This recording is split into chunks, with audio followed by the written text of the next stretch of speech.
This podcast is brought to you by Buteyko Clinic International. Become a registered Buteyko practitioner under the tutelage of renowned expert Patrick McEwen. To register, go to buteykoclinic.com and click on the Teach It tab.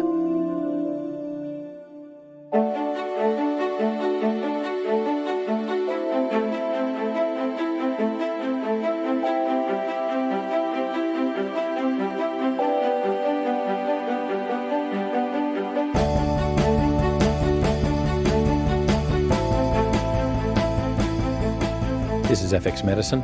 I'm Andrew Whitfield Cook. And joining me on the line today is naturopathic royalty, Mim Beim. She's been practicing naturopathy for nearly 30 years. She's written 9 books, was a long-term columnist for Sunday Telegraph's Body and Soul, Sun Herald's Tempo, Good Health and Medicine and Family Circle. She appears on ABC Radio out Orange Way, regional ABC. She helped create and star in 2 Foxtel series and is a regular on morning television. She was the Triple J naturopath for 7 years in the early 1990s and another 4 years with ABC's Nightlife host Tony Delroy. Mim lectures to naturopathic students at the Australian College of Natural Therapies, ACNT, and Endeavour College in Sydney. She has 2 practices, one in Bowral in the Southern Highlands, the other in the heart of Sydney. She is a Fellow of the Naturopaths and Herbalists Association of Australia, NHAA, a full member of the Australian Society of Authors, and also a Fellow of Buteyko Professionals International. Recently, she's been honoured with the award Excellence in Practice, Naturopathy and Herbal Medicine by the 2017 Bioceuticals Integrative Medicine Awards, the BEMAs. In 2011, Mim travelled to the US to study with Patrick McEwen, world-renowned expert in the Buteyko breathing technique. And since that time, Mim has been teaching the Buteyko breathing technique and says it has transformed her practice. Mim, I warmly welcome you to FX Medicine to talk about Buteyko breathing. How are you? I am very well, and thank you so much for asking me. You are naturopathic royalty, Mim, I've got to say. You've done so much for not just your patients, but also the profession. Indeed. You make me blush, Andrew. The up-and-coming new Mims. So take us through a little bit of this career history, because by goodness, you would have seen some changes. Yeah, Andrew, I absolutely have, and I am so happy the way the industry is now, and it's just growing and growing. So when I first started, no one knew what a naturopath was. They'd often say, "Can you read my tea leaves?" and now pretty much everyone and their dog has a naturopath, and so I think it's become and I think like Blackmores, Blackmores have the companies have helped it grow in the public mind as well. So I think there's been a bit of a partnership there. Yeah, well, indeed, that's where Blackmores started, wasn't it? With Morris Blackmores up in Queensland. Yep, with Morris. Yep, absolutely, Morris, and then Marcus taking over the reins. So I actually worked at Blackmores in the 80s when I graduated, when there was just 3 naturopaths there. Yeah. And now it's just huge. Wow. Yeah, so it is really interesting the way it's gone. And, I guess we're embracing evidence-based medicine. And now, people, although the general public are aware of naturopathy, I don't think that the knowledge of how well we're trained, the depth of knowledge that we have, and that we can hold our own. We can say, well, yes, I want you to have ginger, I want you to have ginkgo, whatever it is, and actually say, and here are the studies. And so even though they've been used for years and years, we now actually have the research backup, which unfortunately, you need nowadays. Yes. So I think that's the next step for the general public to realise how professional our industry is. I think the downfall that people can fall into with evidence-based medicine is thinking that it is only the double-blind placebo-controlled randomised trial. Whereas I famously quote a famous paper, Smith and Pell, that was published, I think it was 2003 in BMJ, and that's basically, avoiding traumatic injury from gravitational challenge via parachute jumping. Who wants to go in the placebo arm of that trial? And it's kind of Professor Karen Phelps famously quoted this and saying, you need to look further than just the RCT. And certainly it is important to develop guidelines and things like that, certainly on a population level. But when you're dealing with Mrs. Jones, who's in front of you, the population treatment might not work for her. So you then go down the levels and you find something that helps her. In the end, you have to help somebody. And that is... No, I agree entirely. And, it's often the most simple things, like breathing, for example, that will make the change. But I am pleased that we're able to hold our own nowadays. Yes. So let's talk about Buteyko, because I remember years ago, and I thought it had level 2 evidence for helping people with asthma, but it seems to be going through this sort of, do we agree with it, don't we agree with it? Does the medical profession accept it, doesn't it? Where is it at? They don't know about it. Yeah. They're the only trials, and this is something that we need to look at in Buteyko land, the only trials have been on asthma, and they've actually been outstanding. So symptoms are reduced and medications reduced. And I think I will put up the journals. I don't have them. I can't remember them, but I think there's about 5 or 6 trials that were all positive. And so that's the way I was introduced to it. So in fact, I was on Triple J at the time, and in the late 80s, early 90s, and a fellow who taught Buteyko was pestering me to try it so I could promote him, really. And I had asthma, and so I knew at that stage that it was meant to be good for asthma. So I did it. I just did it for 3 days in a row, 1 hour a day. I never had asthma from that day to this. Wow. So I always thought, it is good for asthma. And I'd always say to my patients with asthma, I'd say, you should check this out. They never did. Yeah. So in 2011, I decided that I would actually then become a Buteyko practitioner so that I just have another string to my bow, that I'd be able to help those patients with asthma. And I looked around. I didn't like the way it was taught in Australia, so I found a guy called Patrick McEwen, who's an Irishman, who studied with Konstantin Buteyko. So Buteyko was a Russian medical researcher researching the effect of breathing on hypertension. He died in 2003, so I was just a little bit late to learn from him. So I decided that Patrick had studied with him. So I went over to Los Angeles, where Patrick was giving a training. And I'm pretty glass half empty, Andrew. I went over, it was the end of the year, when your practice is not so great. No one really wants to see a naturopath to be told they can't have that champagne and plum pudding. So in December, I went over and I thought, I'm going to hate him, I'm going to hate the people, I'm going to learn nothing, it's going to be a waste of time and money. Yeah. That's the way my mind goes. Yeah. And instead, I am the used car salesman of breathing. It would just bowl me over what this simple technique can do. And it's not just asthma. It's anxiety and, the effects of anxiety and stress on the body. Yep.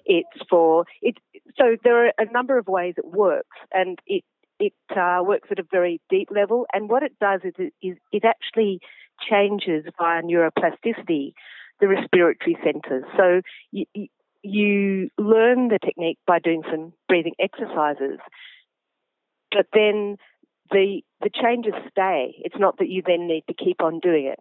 And it's such an elegant treatment. Yeah. Herbs are fantastic. Supplements are fantastic.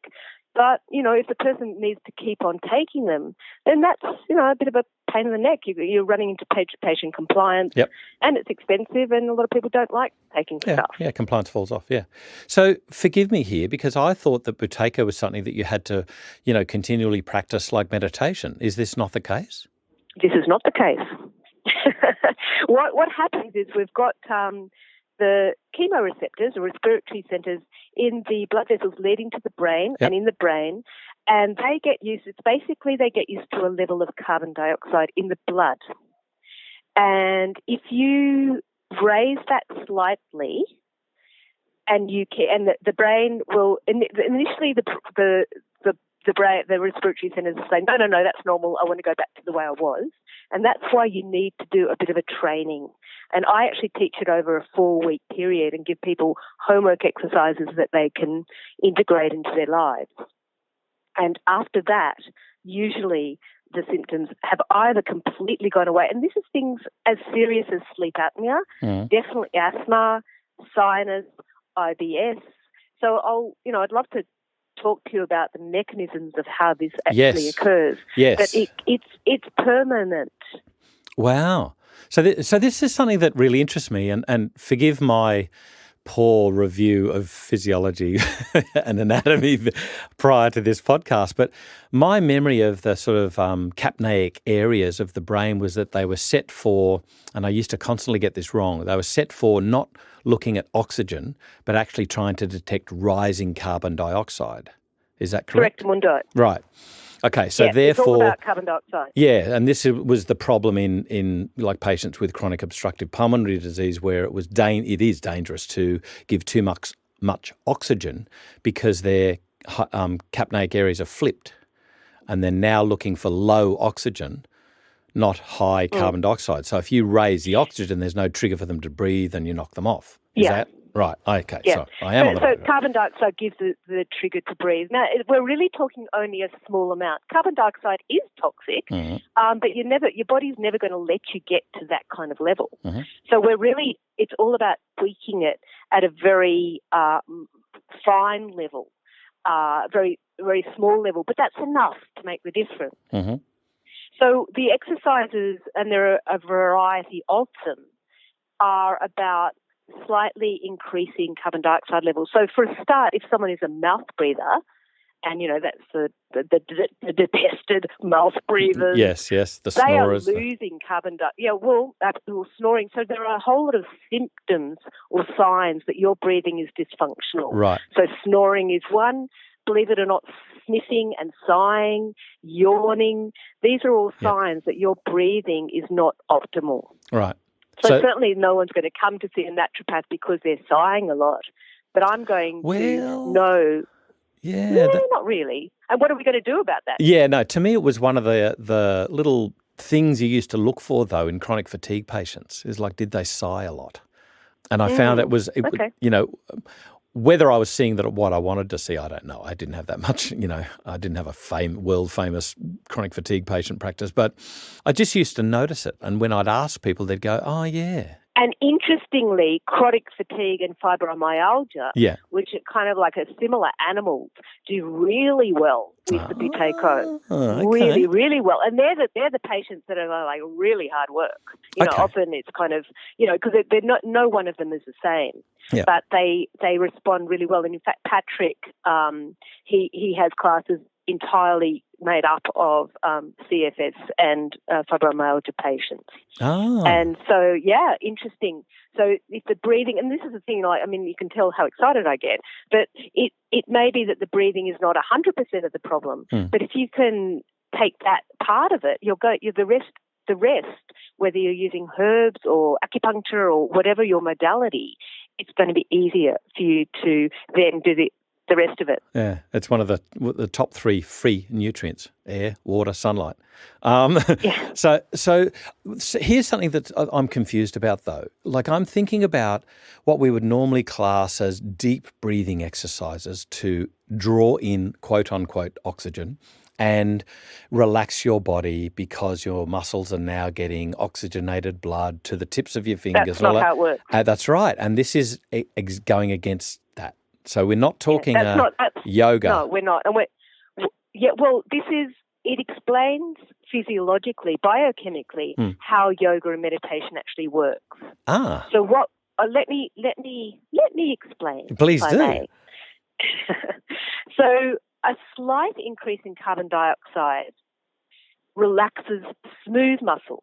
So not skeletal, but smooth muscle. Yeah. So smooth muscle lines the hollow surfaces of the body. So if I'm able to relax smooth muscle of the respiratory tract, this is how it can help with asthma. So if you've got a spasming of the bronchioles or the bronchi, and they're then producing mucus on top of that, then we have asthma. And so if your smooth muscle of the respiratory tree is always slightly more relaxed because of this increased carbon dioxide, no matter what the trigger is, there's going to be you're going to be less likely for that incident, that asthmatic incident episode to occur. So that's how it worked for me. Mine was exercise-induced asthma. Right. I still, at the time, I was an aerobic instructor, complete with G-string. Don't even think about it. It's too much. But, so I still exercised, but my bustle was bigger. So the respiratory, the smooth muscle lining was always just a little bit more relaxed. So even though there was a trigger, it didn't go into an episode. And there's smooth muscle lining the entire nasal cavity, so the sinuses. So this is how we can help with that. So where else is smooth muscle in the body? Well, it's the bowel, the whole bowel, the esophagus, right uterus, through cardiovascular. Well, so with the bowel, how it can help is things like reflux.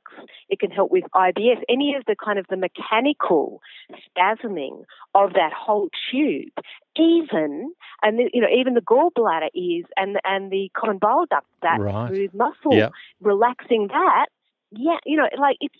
It's phenomenal. So we've got the bowel, we've got the uterus, as you said, and we've got the cardiovascular system, so the arteries. And this is what... Yeah, I'll catch myself there. I said cardiovascular, but it's actually probably cerebrovascular because you've got cardiac muscle, which is different. But so let's say cerebrovascular.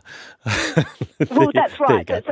So I mean, so this is the blood pressure thing, and I have got amazing results with people, and you take their blood pressure. Was one patient. It's the mother of a patient in the Highlands, and the blood pressure was over the systolic was over 200. It was like, oh my God. But I'd been warned that her blood pressure was this high, and over 200. It's like over one. It was incredibly high, and we did a 4-minute exercise, and it went down to 160 on 90. Wow! And she was absolutely couldn't tolerate any medication. We had slight dementia, so I actually gave her a breathing exercise on a CD, and I got an email. This was last year that the blood pressure had consistently been down. And so relaxing, if you with an artery, of course, if you've got a constriction, the pressure is going to be higher, and relax that smooth muscle, and that's going to, for some cases of blood pressure, lower the blood pressure. And as you were saying, in the brain, so certain headaches, if they're constricted headaches, then you are going to be able to help those because that blood vessel in the brain is going to be slightly dilated. So that's increasing carbon dioxide slightly dilates or relaxes smooth muscle. So happy days about that. Yeah. It also, the other thing with carbon dioxide, increasing carbon dioxide, is that it switches on the parasympathetic nervous system. Right. So sympathetic, flight and fight, parasympathetic, rest and digest. So that's the kind of like the hold the bowel thing again. And, this is what, a large part of my naturopathic practice is reducing the effects of stress. However they manifest, whatever the kind of the genetic weakness that person has, however that the stress will manifest, if you can reduce the stress hormones, and you do that, and you can see this. You'll give a little exercise that will slightly increase the carbon dioxide, and after a couple of minutes I'll say to them, do you have more saliva? Yes, I've got more saliva. It's a sign that the parasympathetic nervous system's been activated. And if you can do that throughout the day, you are going to be suppressing the adrenaline and cortisol, the hormones of stress, and switching on that parasympathetic. And I mean, the example for me is like a year or so after I trained, I had done a tree change from a Sydney practice, and then I decided I couldn't actually afford trees anymore. So I then opened up another practice in Sydney. And so on this one day, I'd opened up the practice, which, the attendant kind of IKEA dramas and, dramas with that. Yep. I had 6 patients in a row. Then I had, this is one day, 6 patients in a row. Then I gave a lecture at Sydney University at Women's College for 250 people. And then I was doing my master's and I had an exam for my master's. So this is all in the one day. Yeah. And I went from public transport to all of them. And the next day I thought to myself, a few years ago, I actually would have been pretty stressed Really? yesterday. And I did well on the exam, and I didn't stuff up the lecture too much, and it was like, what's changed? Have I, am I taking little pink pills? No, not now. Am I, do I have a new therapist? No. Yeah. The only thing that's changed was the breathing. So people that you treat, or indeed people that you train, and then the people that they treat, do they get the same sort of results on a widespread basis? Not just with asthma, for which it's known for, but also anxiety. No, that's right. That's why I just went, Wow. oh my God. When I went over there, it's like, this is much more than asthma. Yeah. It's stress, it's snoring. So what we're doing is we don't want deep breathing. And this is the thing, people say, isn't deep breathing good? Well, deep meaning diaphragmatic, yes, but not big, because big breathing means that you're going to be losing that carbon dioxide. We want to slow, and we don't need to use all of the lungs. We can use 2 liters of the lungs can hold 2 liters, but that's if you're running up a hill. Yeah. If you're sitting down, talking, walking, you don't need to use that. So the Lao Tzu quote of the perfect man breathes as if he does not breathe. Right. No, that's really interesting. Yeah, because people have been taught about breathing. It's take a big deep breath in and a big deep breath out using your mouth. And this is, people have been looking at breathing for centuries. Like the word for breath in Latin is spiritus. So inspire, all of this in our language. In Sanskrit, like chi is breath.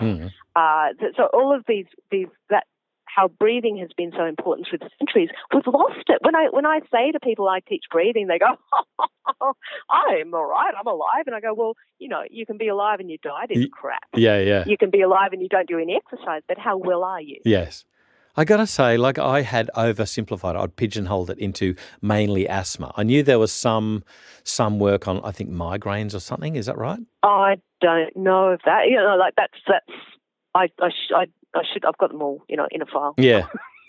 But it's just practically, it's insane what it can do. And people, it's in the consultation. And this is the thing, you can learn just a quick little 4-minute exercise, and in that consultation, you don't need to be a Buteyko teacher, but in that consultation, you can teach them a little technique that alongside your herbs, alongside the dietary change of taking out caffeine or, decreasing sugar and things like that, you are going to make a major, major difference to their day-to-day feeling of well-being. Yeah. And they've got control. I'll stop. No. This is a major thing about control, giving back the patient control. But I do have a question for you, and that is basically... Most of them have got noses. That's the thing. That's right. They've got a nose, and this is all you need. So with regards to asthma, when you're looking at, for instance, exercise-induced asthma, a major trigger, but then you've got viral-induced asthma as a major trigger, particularly in kids. You've got dust mite allergens and other inhaled allergens. Now, I remember speaking to a guy years ago who said, the therapy for asthma is basically to widen the airways as much as possible. That is the, twitchy airways, and we want a beta agonist. So therefore, what you want to do is widen it medically. What are you going to do then if you've got a pollen? You're going to get more pollen down into the arterioles, into the alveoli. So you're actually going to worsen the product. Through your nose. That's so this is what through your nose. That filters everything.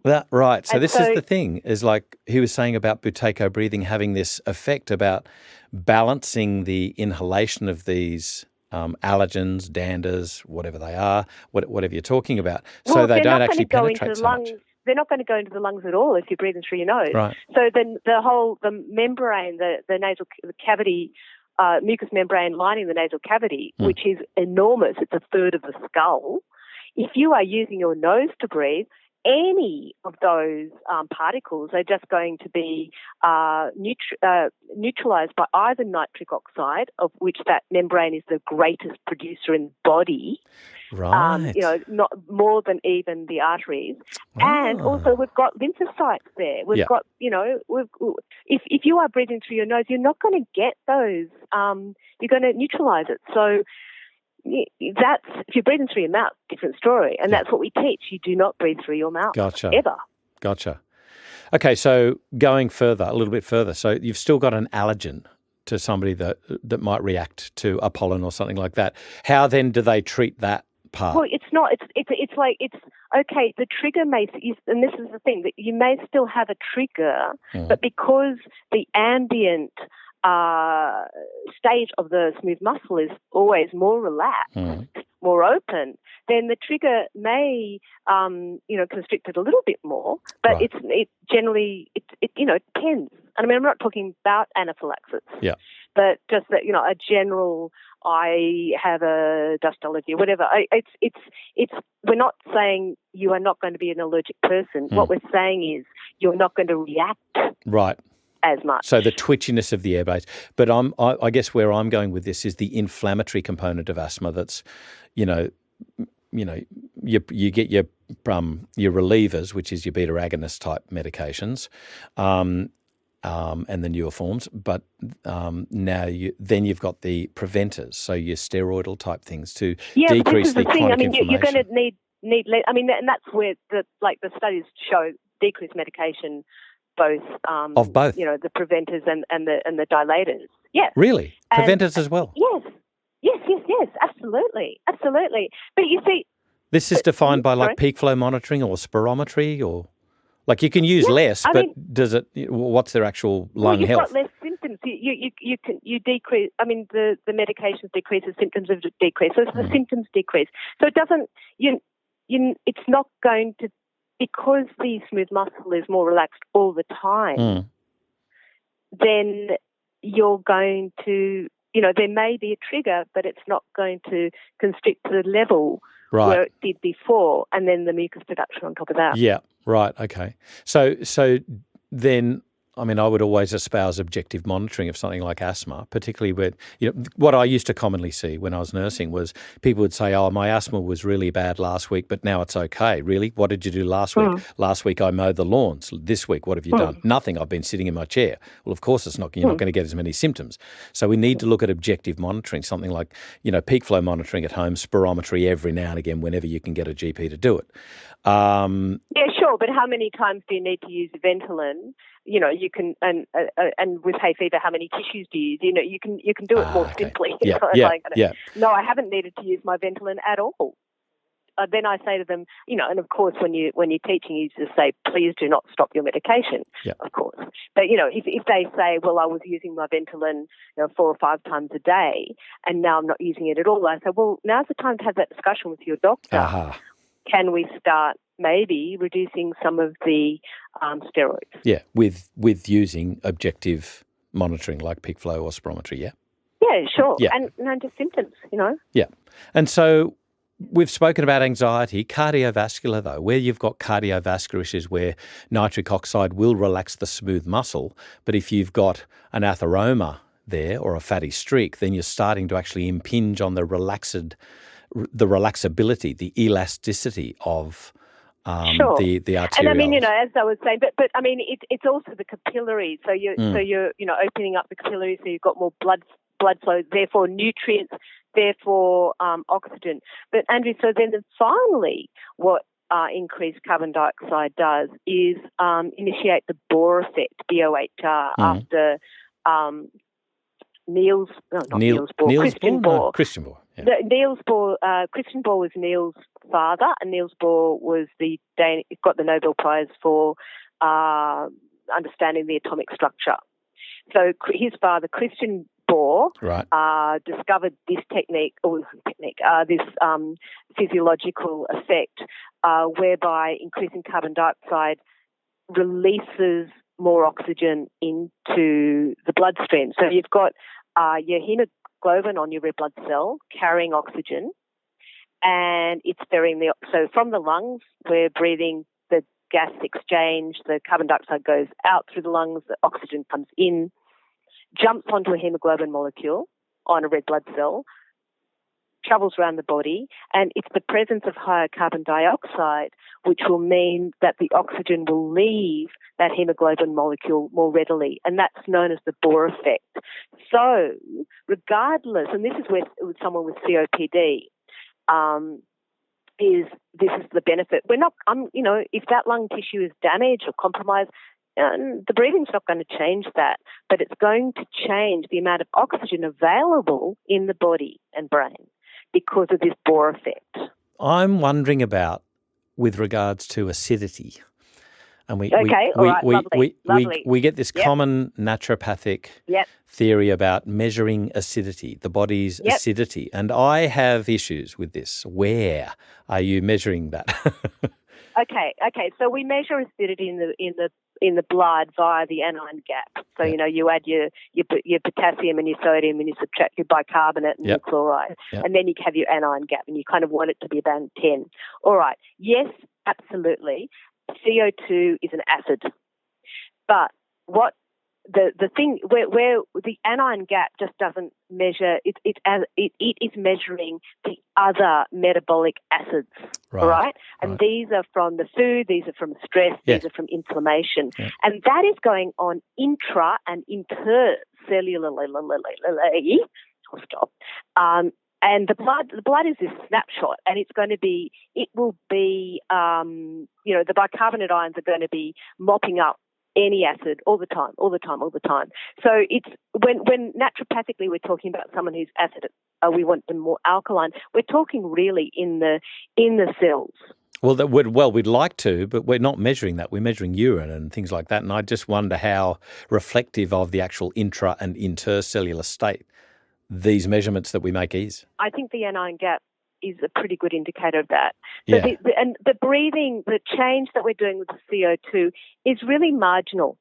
It's instant, but it will have these. What we're doing is we're wanting those respiratory centres to be kind of just acknowledging that little bit more of carbon dioxide is okay, and that's why we do the exercises. Kind of like we're changing the habit. We're changing a habit of sometimes a lifetime, and so it's not. Yes, carbon dioxide is an acid, but it's going to be mopped up real quick, neutralized by carbonate ions. So it's this moment by moment change. So we're not making the body more acidic. Yeah, because of its elegant control mechanisms. Yeah. So it's I know this is a question that comes up. So it's and it's not a major amount either. We're just talking a tiny shift. And that's, I guess, what health is. It's like let's move it just slightly. So, look, this is the carbon dioxide theory of how this works. And I was, Rosalba Courtney. I had a conversation with Rosalba, who did her PhD in Buteyko. Gotcha. She thinks that there's more than just the carbon dioxide to this. And I just think that there's not been research on any level yet. But you know what? And this probably doesn't satisfy a whole lot of people, but it works. And I get great results. And I'm, happy days. Yeah. What about things, though, that aren't due to what we'd normally think about, breathing and the cerebrovascular system, where we commonly think about nitric oxide working and having an effect? What about things like pelvic floor issues? If the bladder is twitchy, so, there's something called irritable bladder syndrome. Yep. And, it can help with that. Yep. But, no, sure. I mean, if there's pelvic floor weakness, the breathing, is not going to... It's not going to help unless it's made worse by stress. So, of course, the musculoskeletal stuff. But I mean, where, and this isn't strictly Buteyko, but I can't teach a breathing course without talking about diaphragmatic breathing. Yes. So if you're using your diaphragm to breathe, the real breathing muscle, then you are not going to be using. If you don't use the diaphragm, then you are using the accessory muscles of breathing, which is the sternocleidomastoid, the scalenes, and the trapezius. So when people say, I store all my stress in my shoulders, I say to them, well, probably not as smarty pants as it sounds, but I say to them, no, you're probably just not using your diaphragm. Right. And this is bruxism and temporomandibular joint pain. Oh, really? Yeah, absolutely. If you can relax that sternocleidomastoid, the scalene, Right. if they're not used Right. 30,000 times a day, Yeah. and you're using the breathing muscle, Yeah. and the breathing muscle, the diaphragm, back to pelvic floor, thank you, this is perfect segue. The diaphragm will activate the pelvic floor. Right. It's a bag, and so using the diaphragm will actually help with the pelvic floor and the core. Right. I just have so many issues with core. Yep. I can't tell you. Yeah. Because the core should not be on all the time. But the belly should be soft and relaxed. People get the core wrong. They think it's this hard thing. How do you run with tensing your muscles all the time? How do you do backward flips by tensing your gut muscles? It doesn't work. The core is stability. The core is flexing. The last time I did a backward flip was my last life. But I remember hearing Professor Paul Hodges, a physiotherapist at UQ, talking about this, just going that, like runners, they just get this concept of core wrong, that we need to have something that's flexible and malleable, pliable and strong. The core switches on when you need it. That's right. If you're lifting, your core should automatically go on. So this is I talk a lot with, I have a lot of osteopaths, I have a lot of physiotherapists come and do my course, and I learn, it's like, oh, great, come in and just teach me too. But the diaphragm, if you've got the diaphragm working, that actually helps the pelvic floor. Yeah. Because it's just this bag, the pelvic floor is the bottom of it, and the diaphragm's the top of it. So if you're using that, you're not using those the neck, the shoulders, and so things like grinding of the teeth and temporomandibular joint pain, which people spend thousands and thousands of dollars on splints and things like this, and then just where the tongue is. Helps with the position of the jaw, and that opens the airways and softens the breathing. So last year I did a sleep medicine course at Sydney Uni, and who were the inventors? One of the professor who taught us was the inventor of the CPAP machine. So I was in kind of enemy territory, but I didn't let them know what I did. But that this breathing opens up the upper airways.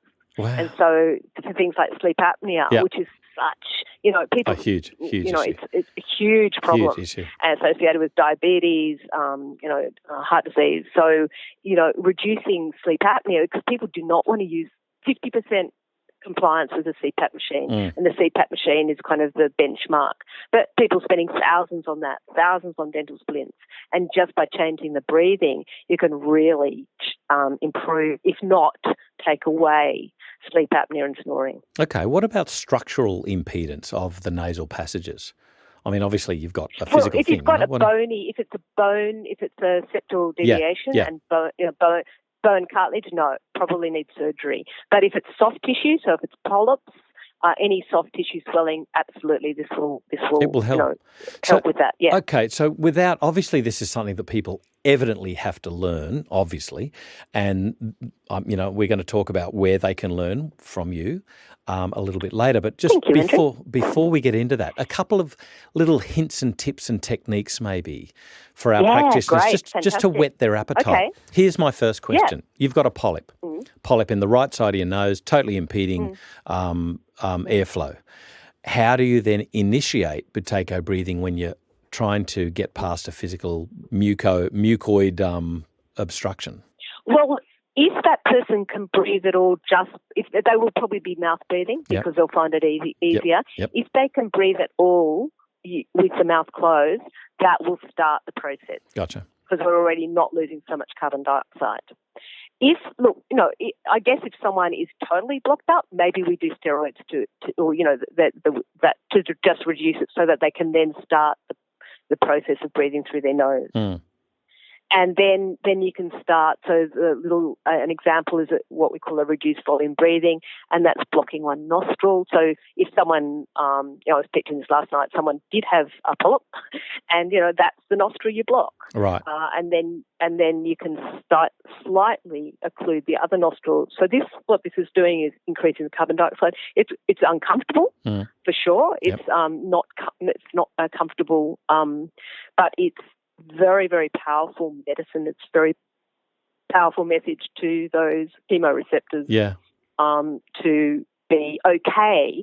Basically the brain saying, what the? Just take that hand away from your nose. Yeah. So it takes a little bit of getting used to, but then people start to say, oh, my nose is so much clearer. Over what time period do you get these effects? 30 seconds. Really? Yeah. But over what time period do you see benefits in asthma and things like that? 2 weeks. Wow. Yeah, look, but it's chronicity, severity. Yeah, sure. But no, I mean, just like this is it. This is why I can't, like, oh my God. Yeah. These are really some really powerful, mind-blowing effects. People just, it's, and you can get that. You can see some of that. Like we'll always. What's your anxiety level out of 10? I'll ask them, with 10 being a panic attack. And like last night's one was 8. I did a 4-minute small breath hold exercise. It went down to 4 in 4 minutes. And I'm not saying that when she went home, she's a mother with dementia and, sounds like life's pretty difficult. I'm not saying that she's not going to then, but, what I had told her, I mean, she felt you could just see the difference in her face after that. And so, just do that throughout the day as much as you can. Yeah. You don't have to do it for 4 minutes. Just small breath in, small breath out, right. Hold the breath out for a few seconds. What we're doing is increasing the carbon dioxide. What we're doing is switching on the parasympathetic nervous system, suppressing the release of adrenaline and cortisol. So you do that, you kind of do it in spurts during the day, and then it's going to be more, the body likes to be calm. And so we're and as opposed to this kind of ongoing, when people are stressed, and Andrew, you will have come across this too, the adrenal glands get kind of used to it. It's like, okay, the stress may have left the building, but the adrenal glands are going up. Well, this is what we do. This is how we live. Yep. And it needs a re-education to then change the normal, this homeostasis. Wow, way. So with regards to research, I mean, obviously, a paucity of high-quality research to convince medical practitioners. Who's doing the research? Who's controlling this? What are they looking at? Where's it heading now? Yeah, fantastic. No, we are just this. Look, I was reflecting this the other day. When I started naturopathy 30 years ago, this is where Buteyko is now. Wow. It's like, oh, this is amazing. This is amazing. And anyone who comes in contact with it, like, this is amazing. Really, this is amazing. And it's like, no one knows about it. Everyone thinks it's, baloney.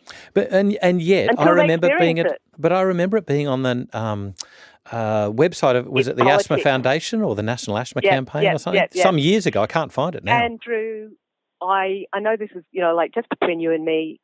I don't know. And the listeners of FX Medicine. and the listener and our listener. It's politics. It's politics. Wow. So someone wanted to kind of own. I'm bringing out Patrick. I brought him out last year. I'll bring him out this year. I want everyone to know about this. Absolutely. And that's what happened. And I think that is what happens in certain industries, particularly small ones. There's politics. People want to own it and not share it.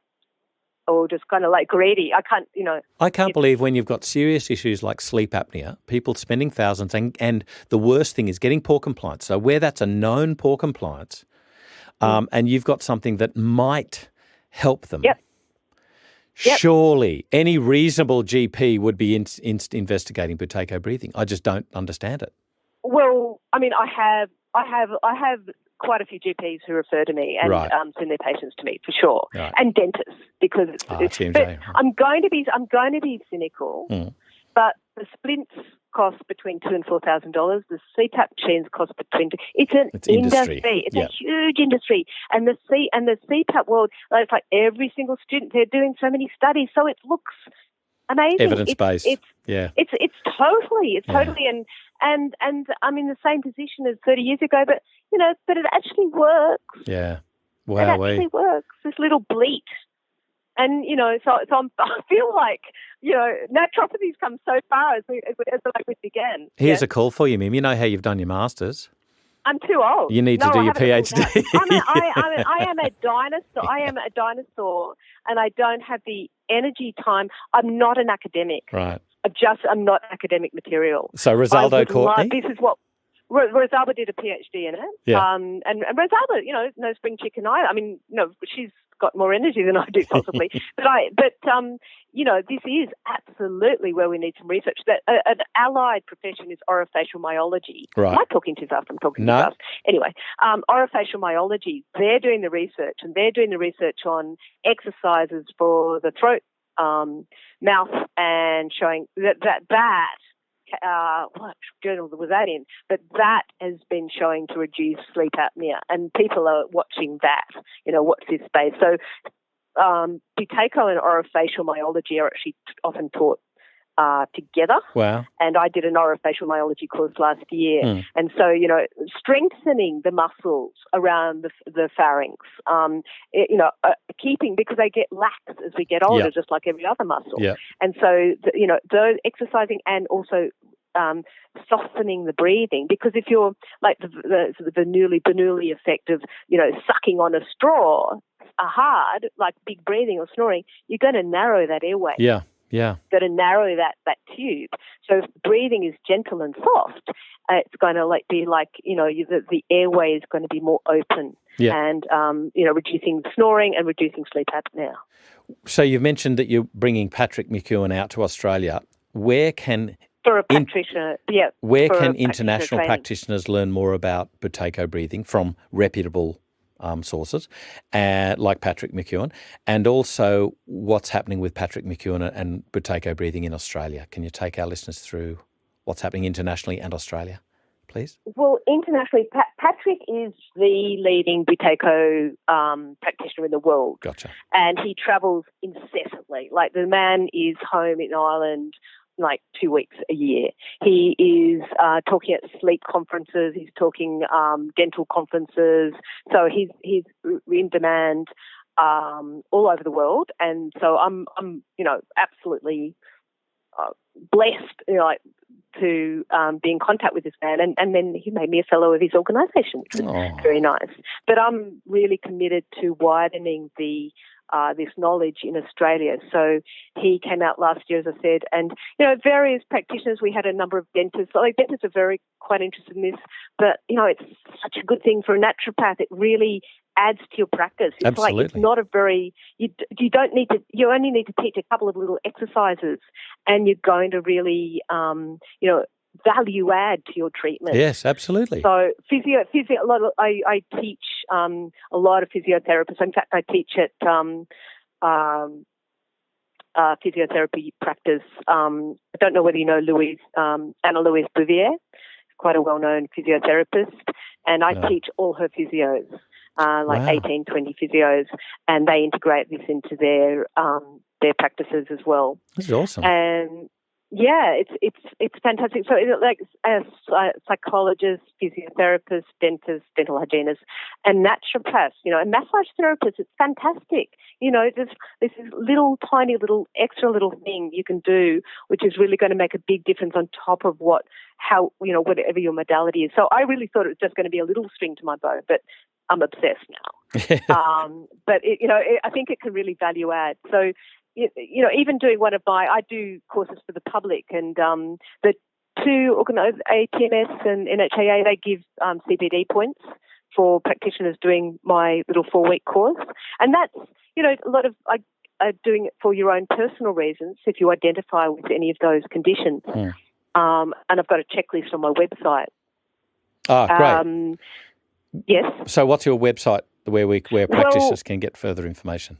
If you go to mimbeim.com, mimbeim.com, and go to the Buteyko, it's about to be changed into a fantastic website, but it's still serviceable at the moment. And Patrick McEwen's clinic is that buteykoclinic.com? Is that where you find? Yeah, that's right. Yeah, that's right. Yeah. So for international listeners, buteykoclinic.com, and for Australian listeners of FX Medicine, go to mimbeim.com. These will obviously be up on FX Medicine website post-haste as soon as we get those up. And we'll Thanks for the ad, Andrew. Oh, my pleasure, Mim. I've got to say, you've been so devoted to the naturopathic profession for so many years, and the be-all and end-all of it is that you write books, you teach people how to make medicine their food and food their medicine. You teach people how to take care of them. You teach people Buteyko so that they can transform their lives. And you do this for the patient, for the welfare of the people. And this is what I love about you. So well done. Yeah. Thank you, Andrew. This is FX Medicine. I'm Andrew Whitfield Cook. Don't forget to visit fxmedicine.com.au for today's show notes, extra research and other resources. FX Medicine is your gateway to news, resources and information on the safe, evidence-based approach to practicing complementary and integrative medicine. Visit fxmedicine.com.au to sign up for e-news and stay up to date with the latest research, podcasts and industry information.